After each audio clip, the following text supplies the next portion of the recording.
Hello everybody, it's me, Nosy, or John, back again. Please excuse this video. I've been drinking Jack Daniel's honey. It's going down a bit too easy. It's a lovely drink. For those that do enjoy the odd tipple now and then, I do recommend trying it. If you like honey and you like Jack Daniel's, it's nice. It's a nice drink to just chill with. Anyway, that's a 70cl bottle, and I've drank almost more than half. Oops. Anyway, I'm not here to talk about this awesome drink. I'm here to talk about a specific film. Hitman Agent 47. Now, the reason why I'm drinking because I'm not at work tomorrow.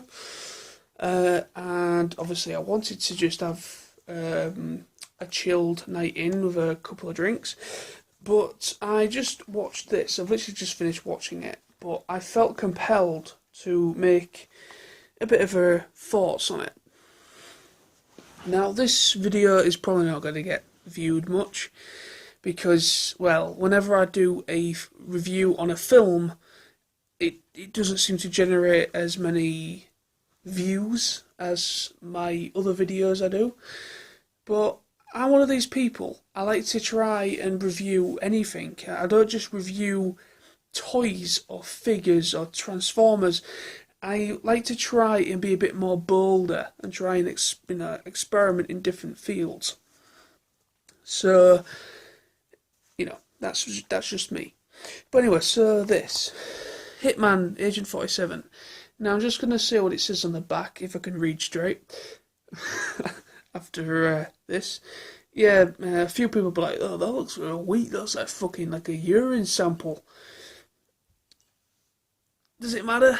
It's 35%, yeah, it's not as high as Jack Daniel's, but not the normal Jack Daniel's, but oh well, doesn't matter, it goes down the same way.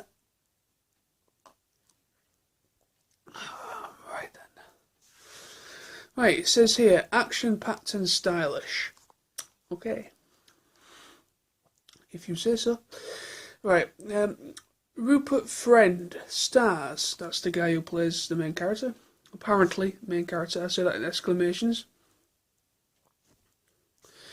And I'm going to admit this quick because the battery's about to die on my phone. So, right. Rupert Friend stars in this exhilarating action-adventure based on the award-winning video game series Hitman. A genetically engineered assassin with subhuman abilities, 47, Friend, and an equally gifted young woman, Hannah Ware, that's who plays her, turn the tables on a sinister organisation that's out to create an army of unstoppable killers. Also starring Zachary Quinto, this spectacular film, filled with breathtaking effects, will keep you on the edge of your seat from start to finish. Whoever wrote that bio on the back obviously don't know what a film is. Right. Everyone's got a personal preference. Some people might have liked this film. I do know it didn't do very well at cinema. I actually got told that by my mate Sam. He actually said that the new Hitman film didn't do that good. I picked it up because, well, generally I picked it up because I thought it would be I thought it would be more decent than the other live-action film that came out quite a few years back. I thought it might have maybe improved on that film at least. No, they're both as bad as each other, quite frankly. Right, this film has promise. I give credit where it's due. It does have promise. But what the problem is with this film is it confuses itself a lot. It's supposed to be about him. Hitman. The main character is Hitman, Agent 47. It's supposed to be about him. It doesn't feel like it's about him. It feels like it's about this female character that is played by Hannah Ware. And then she's on the back. If you can just see, just there. Anyway. Yeah, it doesn't feel like it's a film about him. Even though his name's on the film. The way it's been done, it has promise, because the way it starts, the first 10 or so minutes of the film is actually quite good. You know, you've got the whole where basically he gets, well, there's a sequence in the film where he gets, well, basically there's this embassy, and this character who, well, later on he actually reveals himself to be something different. Zachary Quinto plays that character, who is this, again, essentially like a superhuman, just like Agent 47, but is a slightly different, which I won't go into details, but anyway, slightly different than Agent 47 in some respects. But he is essentially superhuman. He has the similar abilities to Agent 47. And basically, his character basically fires a gun in the air, and they get apprehended by the security detail on the front of the embassy. When they get questioned of who they are. Obviously, they're not going to talk.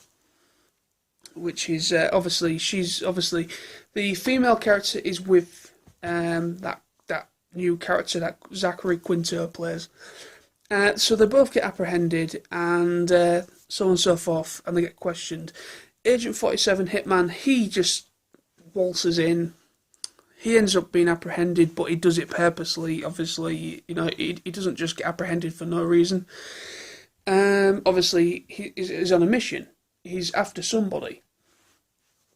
So basically, he gets apprehended. There's this really good scene, well, pretty decent scene, probably one of the best scenes in the film, where he's being questioned by this guy, this investigator, or whoever he is, and long story short, he basically said, well, obviously with Hitman, he knows everything, because being extremely intelligent, and you know, he knows that he has family, he has a wife and children, he has wife and kids, etc. He knows that, and he uses that to his advantage to kind of make the guy a bit uneasy that's interviewing him. And that is how he basically gets himself free. And also the stupid thing is that there's a gun. This is in the trailer anyway, so it's not really spoiling, or if you want to call it a spoiler, but there's this big, massive sniper rifle gun that Hitman is actually packing with him when he comes into the building. And he basically puts it in front of him and essentially uses that to get out of his shackles and things like that, out of his cuffs.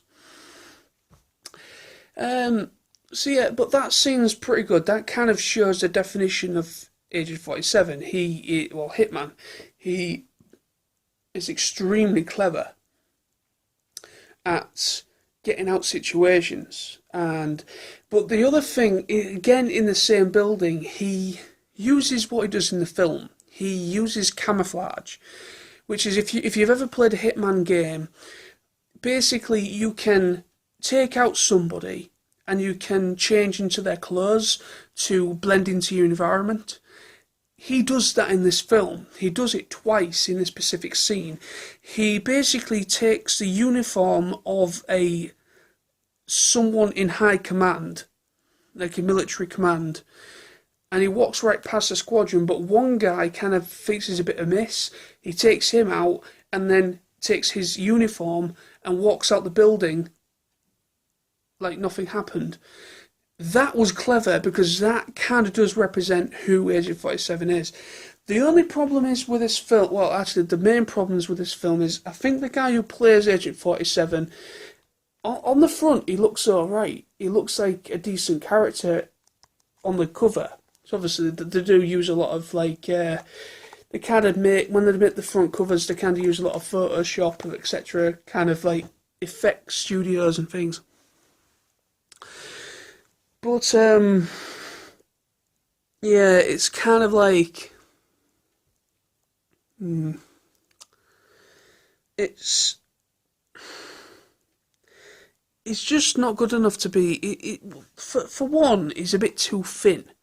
He doesn't like he's got an ounce of muscle on him. Well, Agent 47 is not really muscular, but yet he is well preserved. He looks after himself. He is a super advanced, genetically advanced human being, so he generically would be a much stronger human being, and he would physically look a little bit stronger than an average human, you know. So he looked like he's been in the gym for the past 2 years, but he doesn't look like that. He looks like a scrawny child, a scrawny guy that has just shaved his head completely off.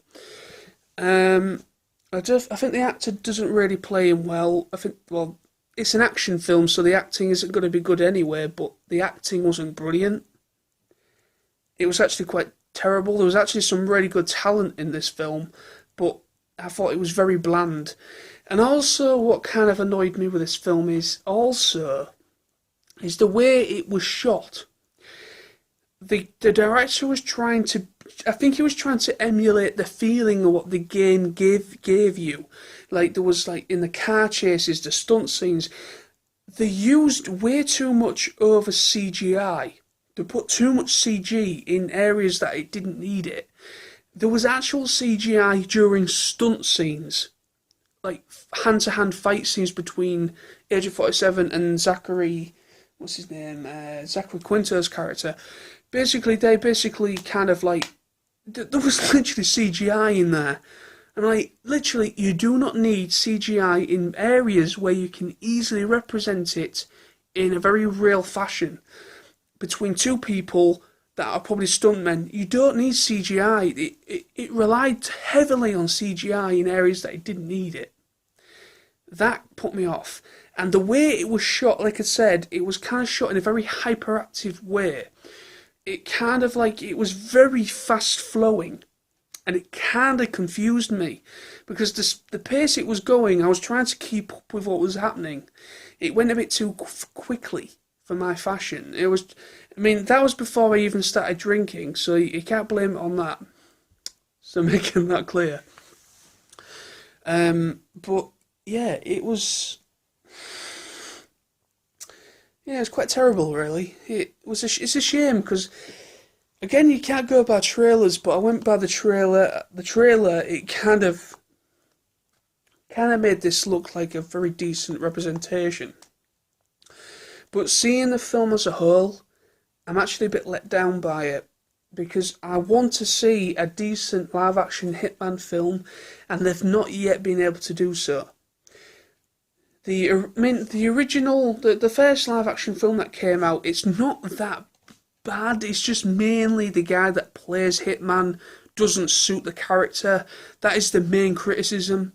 But the film is actually well choreographed. It's got good action sequences, and it is quite a good film. And it is Hitman. It's about him.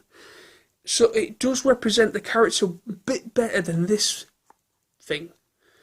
He is the main character, but according to this front cover, but it's really her who's the main character. It's represented in the wrong fashion. The way it comes over, it preys too much on her character than it does his. So you get it comes over like he isn't the main character. He's secondary, really. He's more secondary. That's how he feels. Anyway, thank you very much for watching this. This is just my thoughts on Hitman Agent 47, the film, the recent release.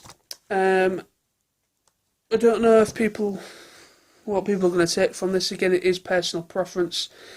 People are probably going to be in the comments like, well, he was drinking, so your perspective of the film would change because you're drinking. But, yeah, okay. I am drinking now, but I won't drink in about half an hour into the film. Let me just put it that way. So the first half an hour, I was a bit clearer in here, but I had to start drinking because this thing kind of was like, what am I watching? So, thank you. thank you very much for watching. This has gone on way too long, 15 minutes talking about one film. I'll be back very soon with more videos, and I am planning to do some videos on Star Wars, the Force Awakens film. I've tried to get those videos out, but I've tried to do it, but it's not coming over right. So bear with me. I want to do a non-spoiler review, and I want to do a more detailed, insightful video, because that was mentioned to me in a private message between my good friend Tristan. You know who you are if you're watching. My good friend Tristan, or I forgot what the other alias he went by, but anyway, my mate Tristan, if you're watching, who lives in Japan.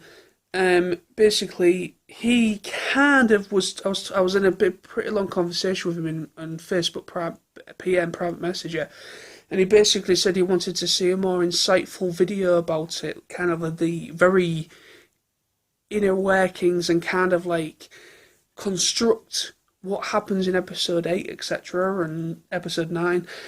So they've kind of been a bit more insightful rather than just making an opinion. So yes, I'm going to try and make that happen. So if you're watching, stay tuned, my friend. Awesome. And also everybody else if you're interested. But again, that will be a very spoilery review, but that will come later. Because I don't want to spoil people. Because not many people have actually seen it yet. There's still the odd person that hasn't seen it. So yeah, I am going to honour that. But anyway, so thank you. Peace.